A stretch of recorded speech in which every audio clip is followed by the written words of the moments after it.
Good afternoon, students. Today we are going to discuss the topic atomic and molecular masses. वैसे है तो ये like बहुत ही easy है ना कि एटॉमिक मास क्या होता है, मॉलिक्यूलर मास क्या होता है, सबको पता है. जैसे ऑक्सीजन है उसका मास 16 ग्राम है, या हाइड्रोजन है उसका मास 1 ग्राम है. तो आपके पास ये मासेस आपने याद कर रखे हैं. लेकिन एक्चुअल में ये जो सारा आपके पास कॉन्सेप्ट है मासेस का, ये कैसे आया, कैसे हमने फाइंड आउट करा कि हमारे पास ऑक्सीजन एटम का मास कितना होगा, एक हाइड्रोजन एटम का मास कितना होगा. ठीक है, तो इसके पीछे हमारे पास जो हेल्पफुल थ्योरी थी दैट वाज एवोगैड्रोस हाइपोथेसिस. ठीक है, तो एवोगैड्रो हाइपोथेसिस ने हमें क्या हेल्प किया था जब हम मास फाइंड आउट कर रहे थे. अब मान लो मेरे पास ये कुछ अमाउंट है, ऑक्सीजन का लिया मैंने. ठीक है, तो ये मेरे पास अमाउंट ज़्यादा है. इसको मैं सिंपली क्या करूँगी, वेइंग इसकी करके, मेजरमेंट करके मैं बता सकती हूँ, है ना, इसका मास कितना है, राइट. लेकिन अगर मैं आपसे ये क्वेश्चन करूं कि एक एटम मैंने लिया ऑक्सीजन का, ठीक है, या फिर लिया हाइड्रोजन का या क्लोरीन का या किसी का भी, तो उसका मास बताओ. अब प्रॉब्लम ये है कि अब ये जो मैंने मटेरियल लिया था इसमें बहुत सारे जो हैं मॉलिक्यूल्स थे. मॉलिक्यूल्स फर्दर एटम से मिलकर बने हैं. तो मेरे को अभी कोई आइडिया नहीं है कि इस मटेरियल में कितने एटम्स या कितने मॉलिक्यूल्स थे और उस अकेले अकेले का कितना मास है. तो प्रॉब्लम ये है कि एटम हमारे पास एक इतनी छोटी यूनिट है जिसको ना तो हम पूरी मैटर से डिफरेंट कर सकते हैं, मतलब आइसोलेट कर सकते हैं, ना ही उसका, है ना, मेजरमेंट कर सकते हैं इतना इजीली. तो फिर हमें एक सिंगल एटम का मास, अगर हम आज कहते हैं इसका 16 है या इसका 1 है, तो हम कैसे फाइंड आउट हमने करा था.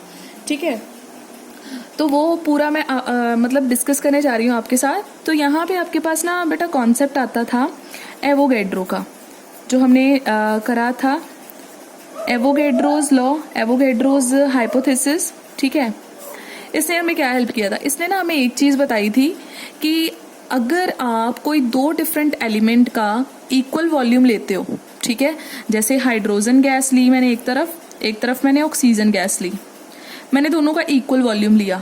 ठीक है, और मैंने उसका मास फाइंड कर लिया, मैंने उसको वे कर लिया. मैंने सपोज 1 लीटर ही हाइड्रोजन ली एंड 1 लीटर ही ऑक्सीजन गैस ली, राइट.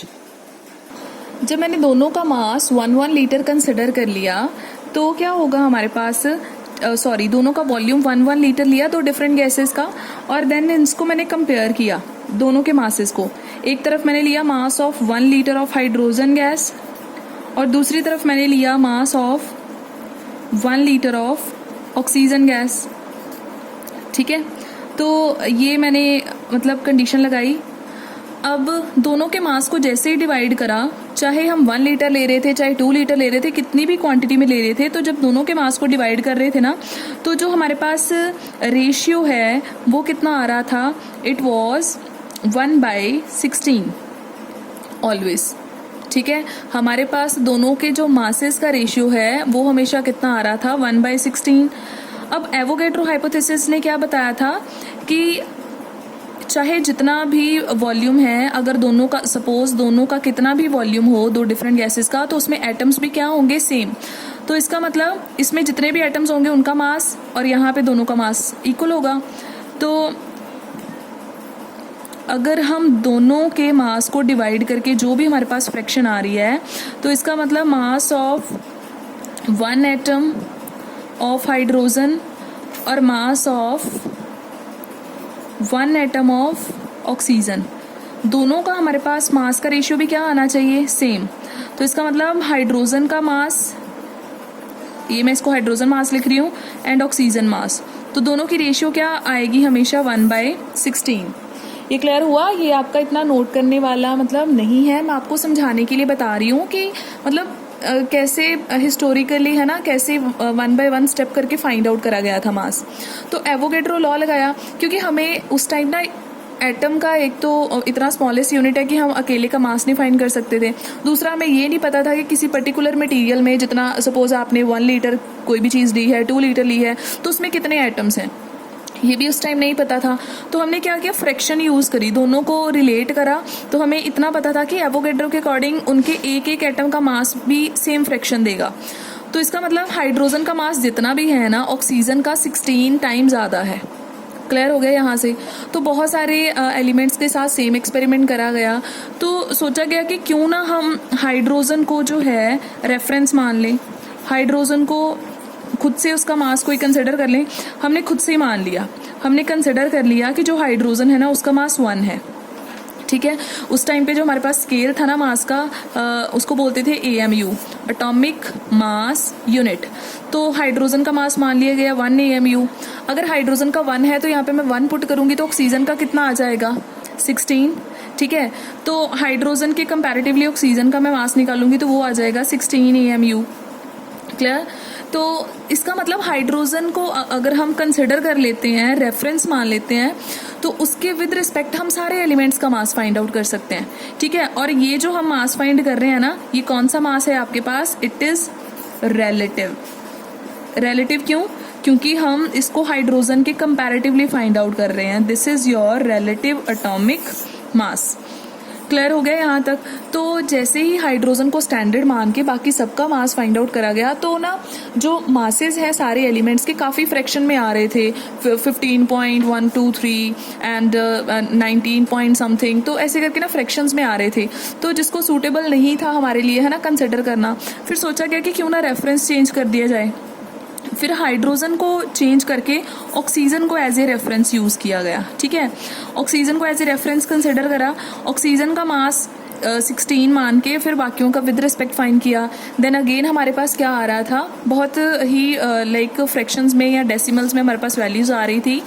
तो इसकी एक इंटीग्रल वैल्यू फाइंड आउट करने के लिए, ठीक है, हमने क्या किया, स्टैंडर्ड 1 by 1 चेंज करे एंड देन फाइनली जो हमने रेफरेंस चूज किया एटॉमिक मास फाइंड करने के लिए, दैट वाज कार्बन। कार्बन का एक आइसोटोप होता है जिसका 12 ग्राम मास है, ठीक है, और बाकी होते हैं जिसका लाइक 13 ग्राम भी एग्जिस्ट करता है, कार्बन का 14 ग्राम भी करता है, लेकिन अलग अलग अमाउंट में एग्जिस्ट करते हैं। तो कार्बन 12 के विद रिस्पेक्ट इसको रेफरेंस मान के सारे एलिमेंट्स का मास फाइंड आउट करा गया एंड देन हमारे पास क्या आएगा, सारे एलिमेंट्स का जो मास है वो है। अब के टाइम पे हमारे जितने भी मासेस हैं वो हम किसके विद रिस्पेक्ट टू फाइंड करते हैं, कार्बन एटम के साथ कंपेयर करके फाइंड करते हैं। तो किसी का भी मास अगर आपने पता करना है तो आपने बस ये चेक करना है कि कार्बन का, अगर हम कार्बन का एक एटम लेते हैं, सपोज मैंने आपको बोला क्लोरीन है, क्लोरीन के एक एटम का कितना मास होगा, तो आपने क्या चेक करना है, दोनों को मतलब उस टाइम कैसे फाइंड आउट करा गया, दोनों के मासेस को कंपेयर किया गया। तो क्लोरीन का एक एटम कार्बन के एक एटम से कितना हैवी है, 2 टाइम्स हैवी है, 10 टाइम्स हैवी है। अब जैसे मान लो आपके पास मैंने एक एटम दे दिया, वो ना 10 टाइम्स हैवी था, 10 टाइम्स था, ठीक है, heavy than carbon, heavier than carbon. तो कार्बन का मास कितना होता है एक एटम का, यहाँ पे अगर हम कंसिडर करें, अगर इसका 12 होगा तो वो 10 के साथ मल्टीप्लाई करके कितना आ जाएगा, 120। क्लियर हो गया। तो हर एक एलिमेंट का जो मास है वो कैसे डिफाइन करा गया, it is the number of times the atom heavier than the atom of carbon 12, ठीक है। तो उस टाइम एटॉमिक मास को कैसे डिफाइन करा गया, एटॉमिक मास किसी भी एलिमेंट का, atomic mass is for elements, ठीक है। Atomic mass it is defined as the number of times the atom of that element heavier than atom of carbon 12, carbon C12, ठीक है। Carbon के 12 isotope वाले एक एटम से कितना हैवी है, ठीक है, आपका दूसरा कोई भी एटम, वही एटॉमिक मास जो है वो डिसाइड करेगा। और यूनिट्स क्या थी मास फाइंड आउट करने की, AMU which is known as atomic mass unit.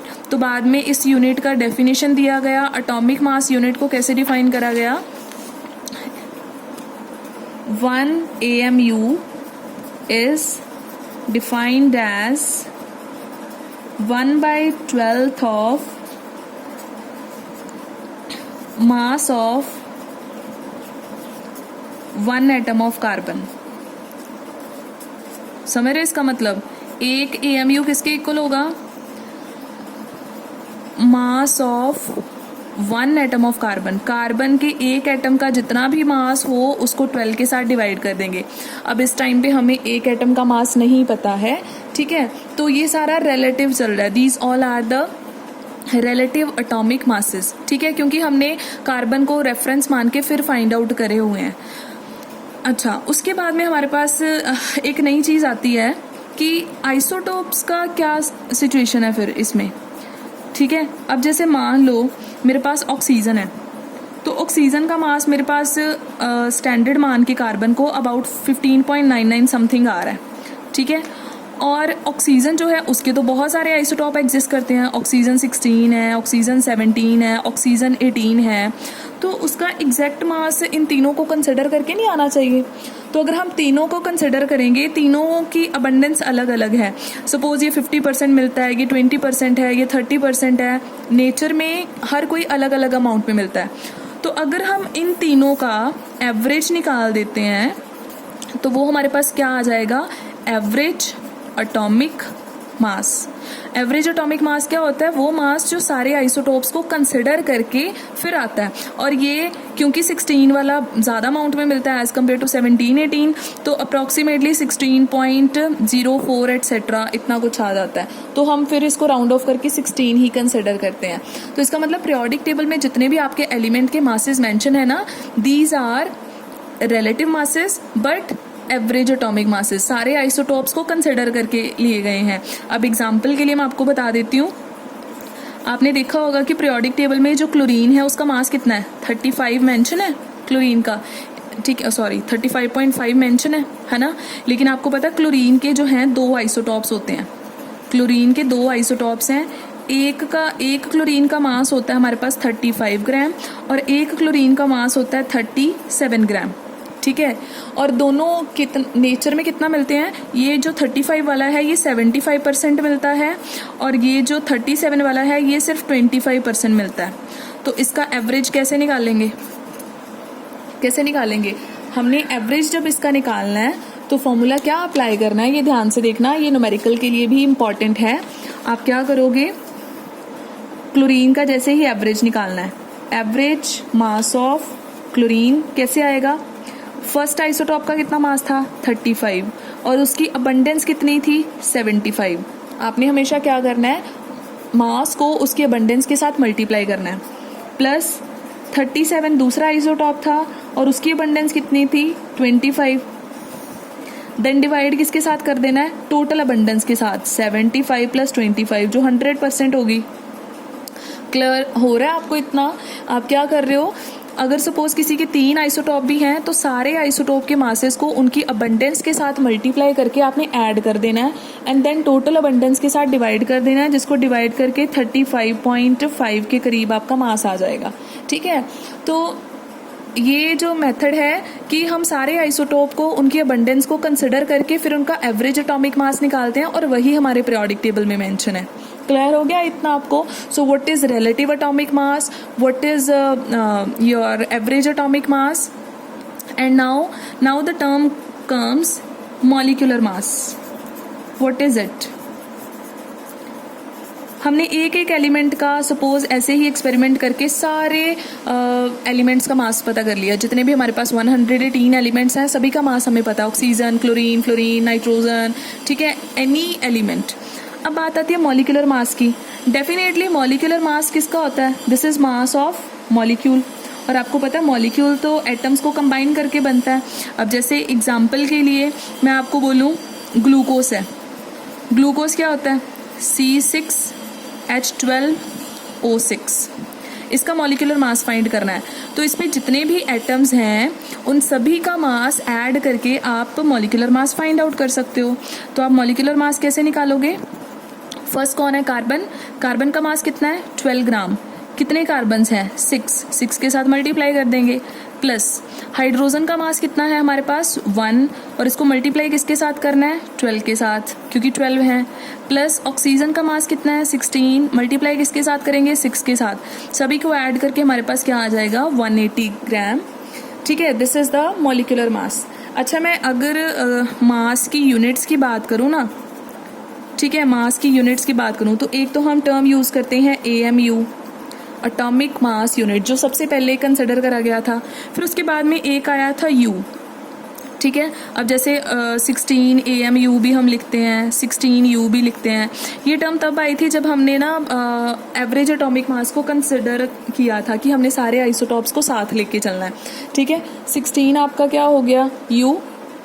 उसके बाद में और कौन सी यूनिट आई थी, देन नेक्स्ट यूनिट आई थी कि ये AMU या U की टर्म में हमें थोड़ा डिफिकल्ट हो जाता है, तो है तो हमारे मासेस रिलेटिव ही है ना, तो हम किसी और यूनिट में, तो हमने मासेस को ग्राम में कंसिडर करना स्टार्ट कर दिया।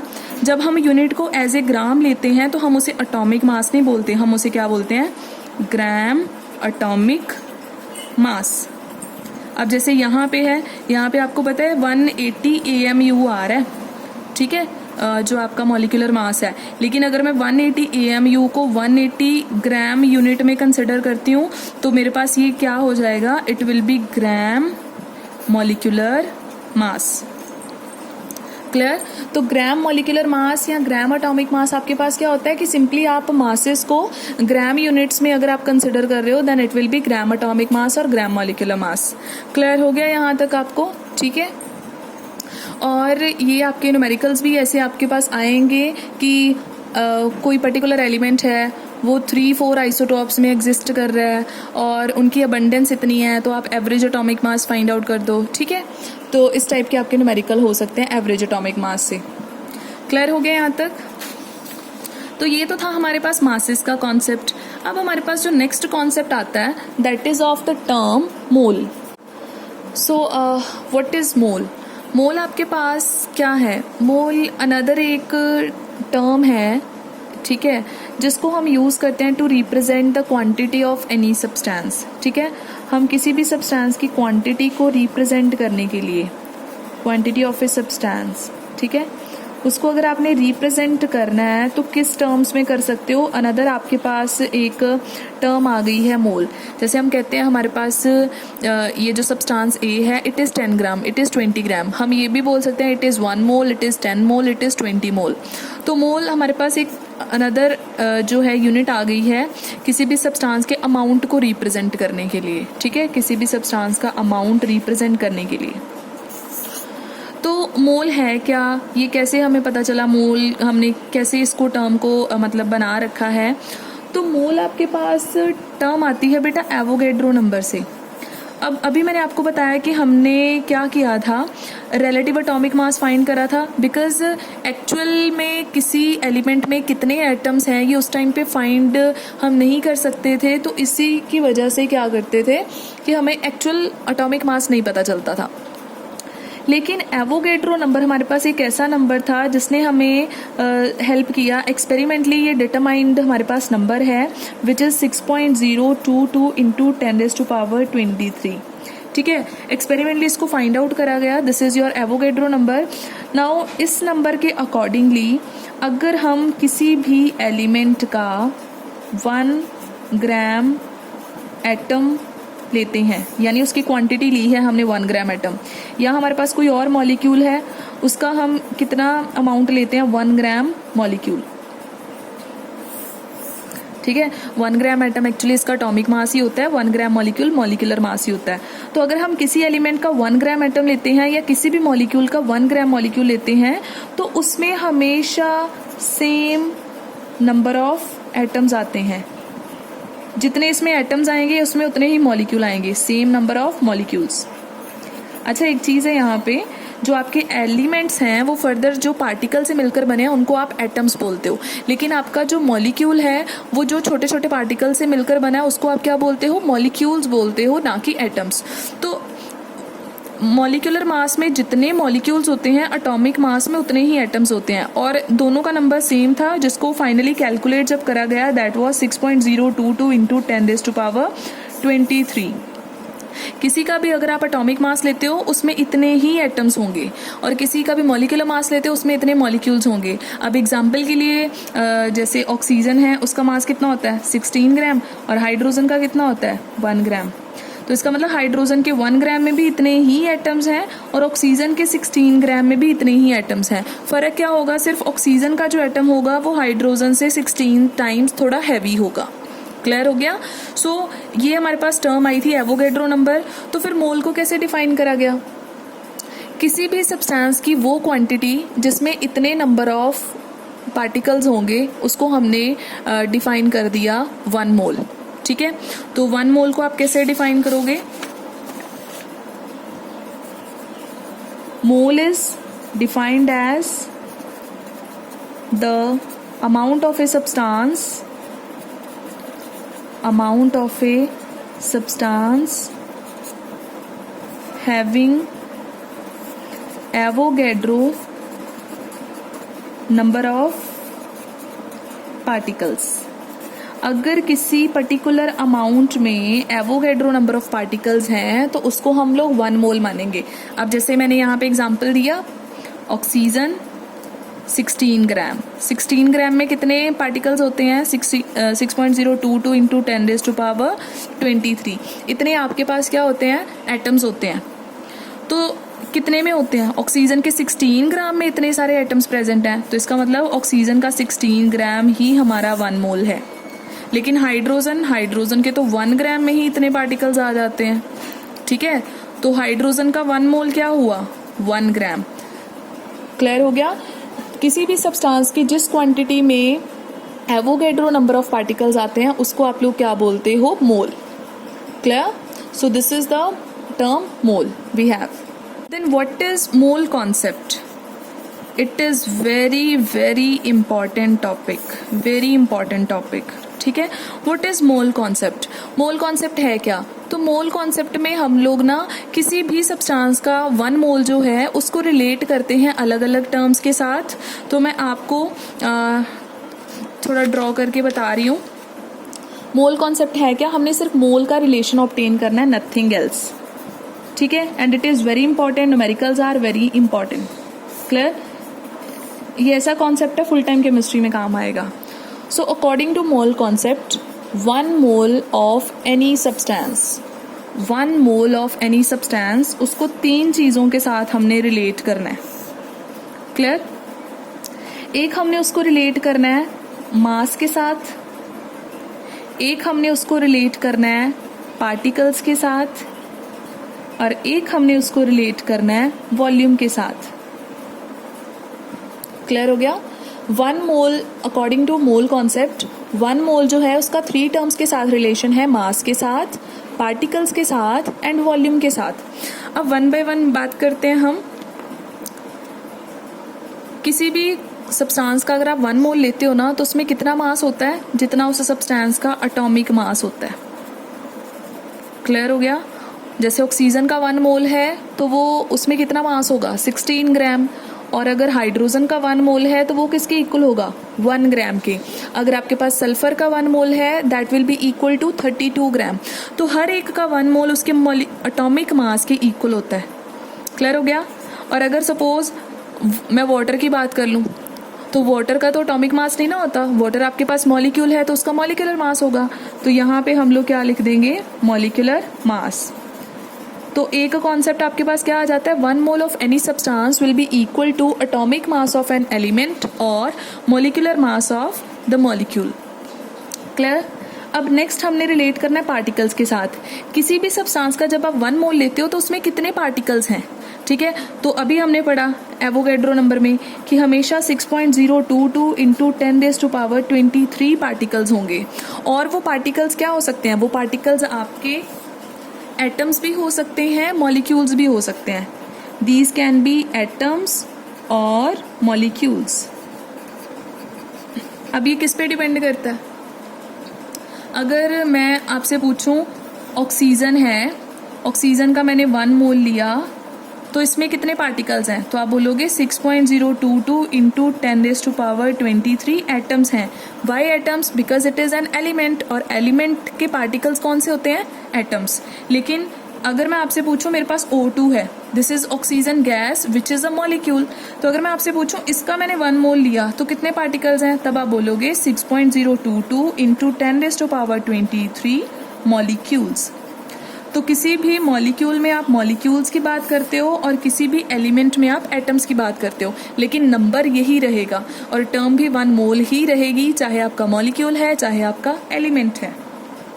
क्लियर हो गया। और थर्ड, हम 1 मोल को किसके साथ रिलेट करते हैं? वॉल्यूम के साथ।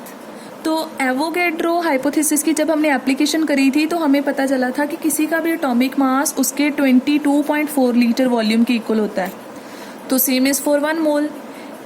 किसी भी सब्सटेंस का 1 मोल अगर आप लेते हो तो उसका वॉल्यूम कितना आएगा? हमेशा 22.4 लीटर, चाहे वो आपका एलिमेंट है चाहे वो आपका मॉलिक्यूल है।